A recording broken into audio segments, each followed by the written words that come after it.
If you're interested in supporting this work, you can support me on Patreon, and that will help me make more videos and more podcasts for you in the future. Click the link down below on Patreon, or I'll put the link up here in the corner to Patreon, so you can go there and become a Patreon supporter. Get mantra and meditation MP3s at JasonGallant.ca. Today I'd like to talk to you about the search for enlightenment.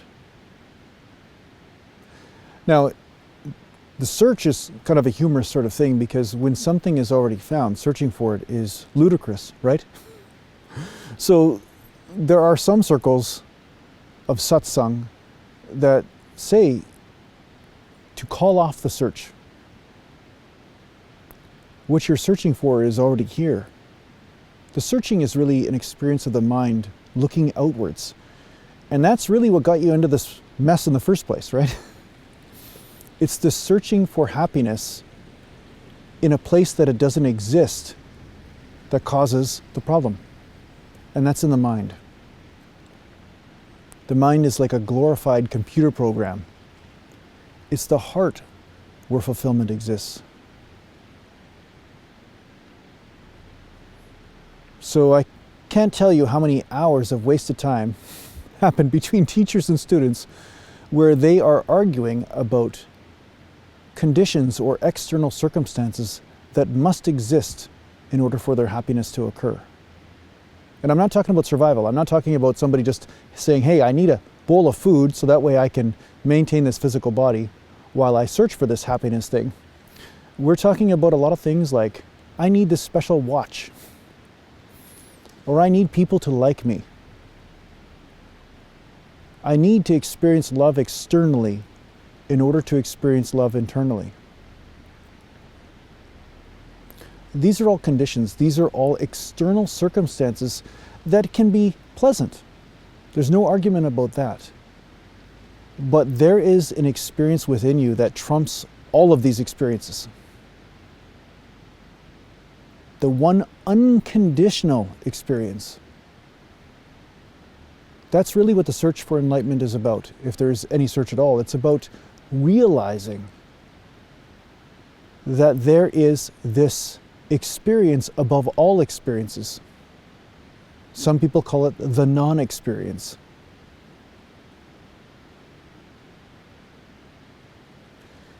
And sitting in this place inside yourself, realizing that this is the source of who you are, carries an immense amount of freedom.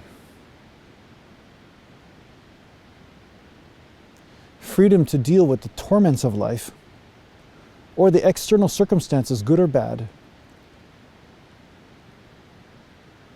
but still remembering and realizing your freedom. The experience of freedom is still there. There's no constriction when you experience these discomforts. There's no trapped feeling.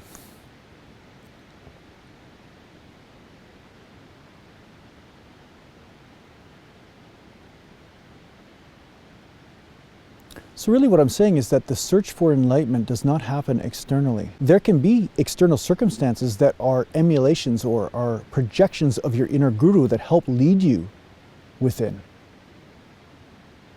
When there's true yearning in a spiritual student and there's these strange coincidences that then start to lead them to their freedom within, this is a real phenomenon. It's not hocus pocus, it really does happen. But in the end, you're always led to here. In the beginning stages of your spiritual journey, though, you won't believe that here is enough. So there's got to be a lot of theirs that lead you eventually to here, which is incredibly frustrating if you look at it in a certain context. But when you are truly here, you're so satisfied and fulfilled that there's no disappointment involved.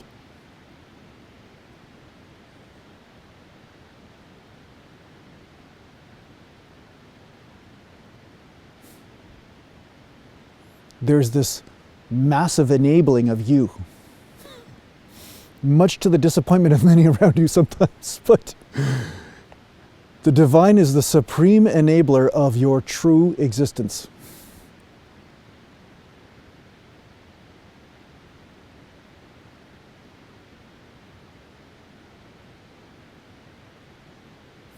Suffering is caused from the suppression of you, the true you.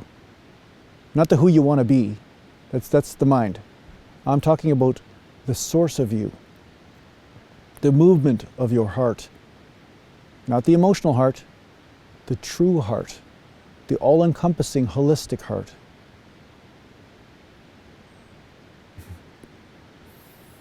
I was recently giving somebody a speech. Sometimes these speeches cannot be suppressed. They come out at the most inappropriate times, which is why it's sometimes good for me to be isolated from people at times. But I was saying to this person, it is important for you to care about something else more than yourself. And what I mean by yourself is your idea of yourself. Not the true you, but your idea of your true self. The idea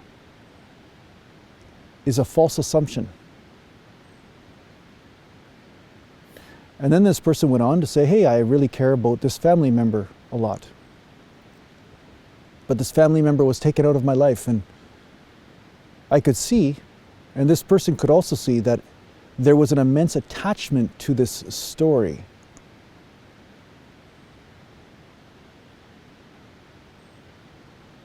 This immense sentimentality that they were caught in. Instead of letting go and allowing the intelligence of the situation to unfurl, the surrendering to the heart within, they were rejecting this entire scenario and getting constantly caught in a rerun of suffering. Because again, it's an external circumstance. And there's no doubt that relationships are positive aspects of our lives. They can be very powerfully positive, but they can be very conditional. So when some of these positives in your life turn negative, it can be an incredible blessing because it turns you to a higher level of unconditional realization of fulfillment and happiness. It's the tough lesson. These are the toughest lessons. And I pray that all of your lessons are easy and comfortable. And I hope that all of you experience nothing but a golden road filled with flowers and sunshine and rainbows on your enlightenment journey, because there are some people that do have enlightenment journeys like that. Mine has not been like that. And I'm here to tell you that you don't have to worry, you don't have to despair about it. Through this incredible contrast of external and internal, you are growing in discernment and certainty of what true enlightenment and fulfillment are about. True unconditional love, true unconditional fulfillment and self-realization.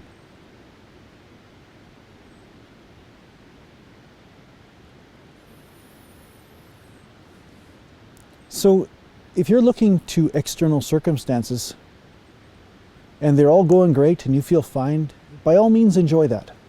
I'm not saying to not enjoy your life. We all need a break sometimes. But if you start to suffer, if you're really honest with yourself and if you really feel like you're suffering, that you're caught in a loop of pain, then take your realization deeper. Take your surrender to the infinite to a greater level. And you will be rewarded for it.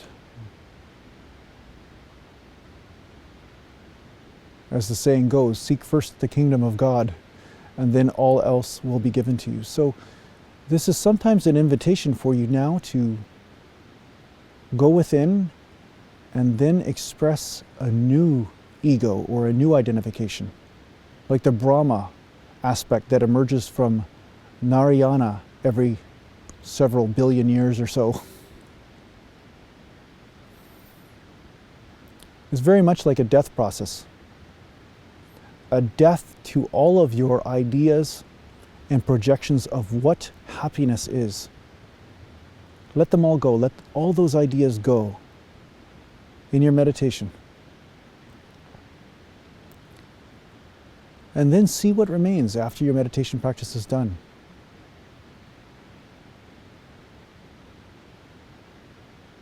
It's like constantly honing truth. It's like dipping into the river of truth, like the Ganga. And at some point that flow becomes so strong and so obvious to you that the sticks and the pebbles in the water no longer become distractions.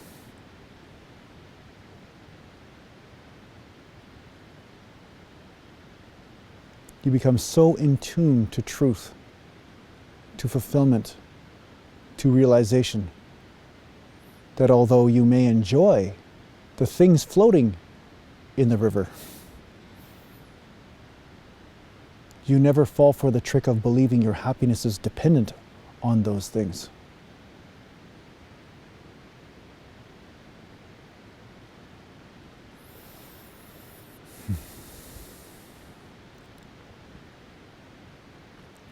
So I hope this helps you on your spiritual journey. Take care for now.